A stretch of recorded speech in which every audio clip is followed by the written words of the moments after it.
Hello नमस्कार प्रिय विद्यार्थियों, स्वागत है आप सभी को रविशंकर एकेडमी पर।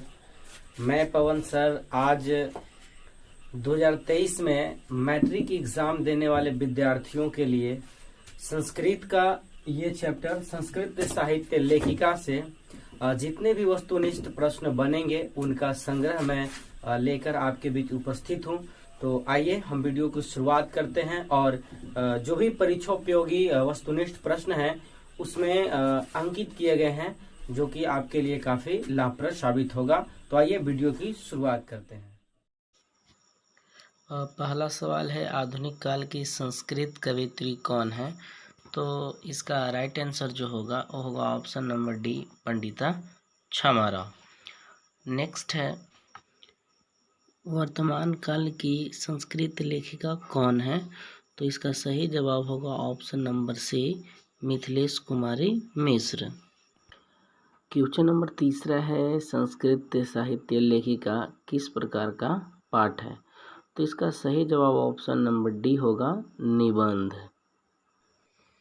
अब स्क्रीन पर चौथा नंबर सवाल है कि अथर्ववेद में कितने ऋषि पालियों का वर्णन है? तो इसका जो सही जवाब होगा वो ऑप्शन नंबर डी होगा, 5। नेक्स्ट है 5 नंबर क्वेश्चन, लौकिक संस्कृत साहित्य में कितने कवयित्रियों का वर्णन है? तो इसका आंसर जो होगा बी होगा, 40। 6 नंबर क्वेश्चन है कि लौकिक संस्कृत साहित्य में कवयित्रियों के कितने पद हैं? तो इसका सही जवाब होगा ऑप्शन नंबर ए, 150।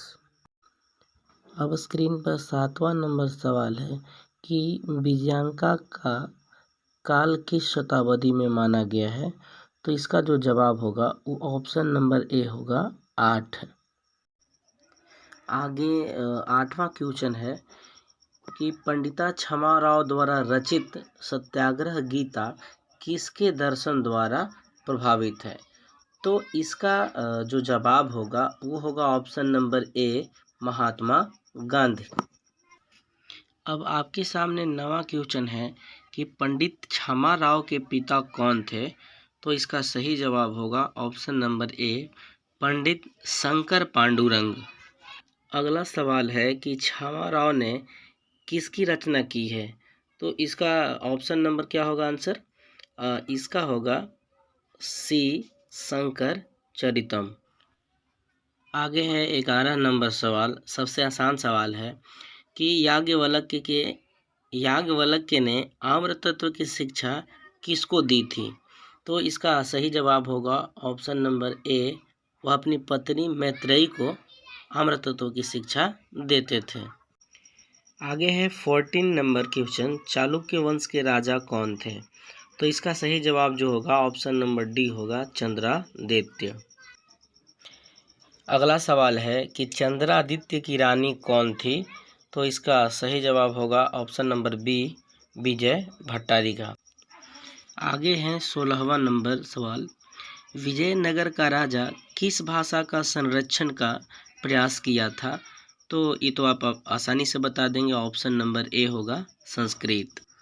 आगे है 17 नंबर कि मधुरा विजयम महाकाव्य की रचनाकार कौन थी? तो इसका होगा क्या?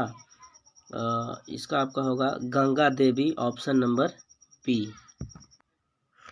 आगे है कि गंगा देवी के पति कौन थे? तो ये होगा कंपन राय, डी। आगे है 19 नंबर सवाल कि कंपन राय की पत्नी कौन थी? तो ये तो भी हमने पीछे ही किए, जस्ट उसका अपोजिट है। इसका होगा Ganga Devi, option number A. Next है 20 नंबर क्वेश्चन कि अच्युत राय की पत्नी कौन थी? तो इसका सी होगा, तिरुमलांबा। आगे है 21, वरदांबिका परिणय नामक चंपू काव्य के रचनाकार कौन है? तो इसका ऑप्शन नंबर ए होगा, तिरुमलांबा।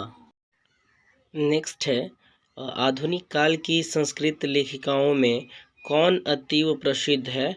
तो इसका ऑप्शन नंबर सी होगा, क्षमा राव। चलिए नेक्स्ट है, वनमाला भावलकर किस काल में संस्कृत की कवयित्री है? यहाँ पे थोड़ा सा टाइपिंग एरर है, आप उसको समझ जाएंगे। तो इसका राइट आंसर जो होगा वो होगा ऑप्शन नंबर डी, वर्तमान काल। नेक्स्ट है, विजय भट्टारिका किसकी पत्नी थी? तो इसका ऑप्शन नंबर ए होगा।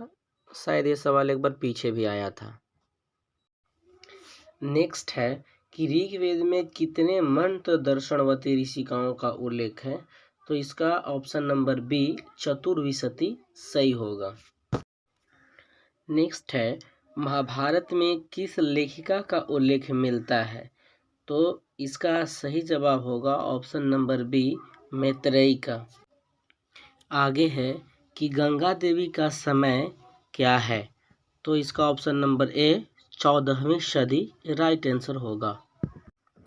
चलिए फटाफट से आगे बढ़ते हैं और हमारे सामने स्क्रीन पर आ गई, समाज की गाड़ी किससे चलती है? तो इसका जो राइट आंसर होगा ऑप्शन नंबर बी होगा, स्त्री और पुरुष दोनों से समाज रूपी गाड़ी चलती है। नेक्स्ट है कि सभी भाषाओं के साहित्य में कौन तत्पर है? तो इसका सही जवाब ऑप्शन नंबर सी होगा, स्त्रियां, है ना। सभी भाषाओं में, इस भाषा में भी बताया गया है कि संस्कृत साहित्य के इतिहास में जितना पुरुषों का योगदान है उतना ही योगदान महिलाओं का है, मतलब कि स्त्रियों का है। तो राइट आंसर सी होगा। नेक्स्ट है 30 नंबर क्वेश्चन, मैत्रेयी किनकी पत्नी थी? तो यह सवाल परीक्षा के दृष्टिकोण से काफ़ी महत्वपूर्ण है और इसका आंसर होगा ऑप्शन नंबर बी, याज्ञवल्क्य होगा। याज्ञवल्क्य ही थे जो अपनी पत्नी मैत्रेयी को आम्र तत्व की शिक्षा देते थे। तो ये भी बातें हमको ध्यान रखना है। नेक्स्ट है 31 नंबर क्वेश्चन, विजयांका किस वर्ण की थी? तो आपको मालूम होगा इसका ऑप्शन नंबर ए, श्याम वर्ण राइट ऑप्शन होगा।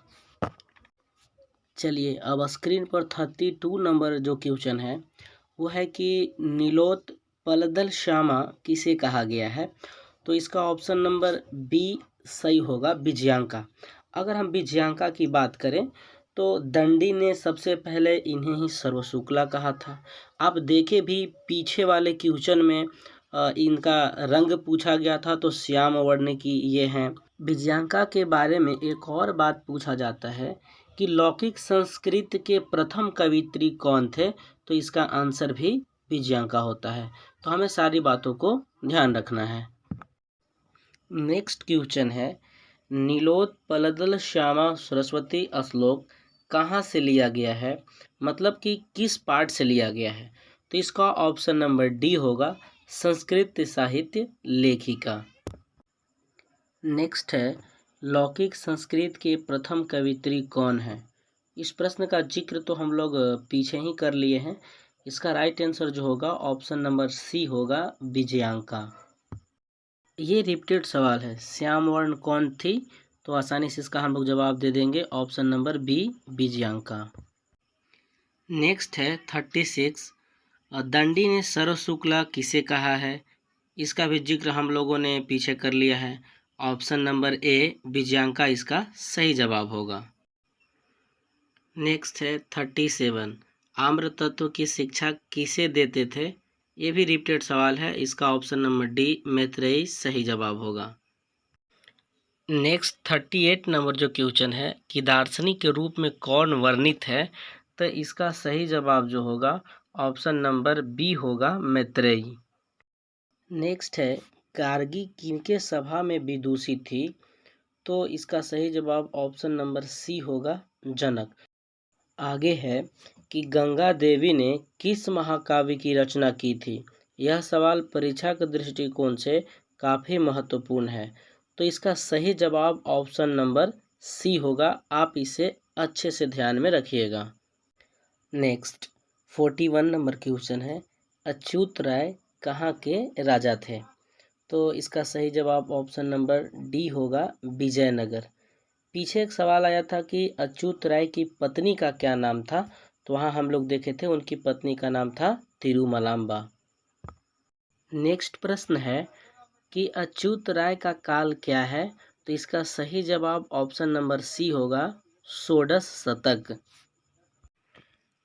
नेक्स्ट 43 नंबर क्वेश्चन है कि ऋग्वेद में कितनी महिला ऋषिकाओं का वर्णन प्राप्त है? तो इसका सही जवाब ऑप्शन नंबर ए होगा 24। नेक्स्ट है शंकर चरितम के रचनाकार कौन है? थोड़ा सा टाइपिंग एरर है।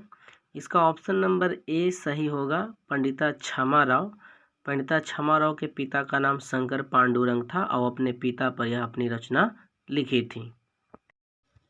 नेक्स्ट है 45 नंबर क्वेश्चन कि सर्व शुक्ला सरस्वती किसकी युक्ति है? तो ऑप्शन नंबर डी दंडी की यह उक्ति है।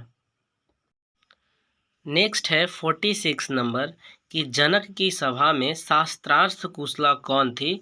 तो इसका सही जवाब ऑप्शन नंबर बी होगा, गार्गी। नेक्स्ट है 47 नंबर क्वेश्चन कि दक्षिण भारतीय संस्कृत लेखिका कौन है? तो इसका जो सही जवाब होगा जय माता दी, ऑप्शन नंबर डी। इस सीरीज का सबसे अंतिम सवाल, लौकिक संस्कृत साहित्य में लगभग कितनी कवित्रियों के पद मिलते हैं? तो इसका सही जवाब ऑप्शन नंबर डी होगा, 40। चलिए, प्रश्नों के इस सीरीज की समाप्ति हुई और एक नया वीडियो संधि का अपने चैनल पर आ गया है। तो अगर आप संधि पढ़ना चाहते हैं तो फट से जाइए और संधि की वीडियो को देखिए और समझिए।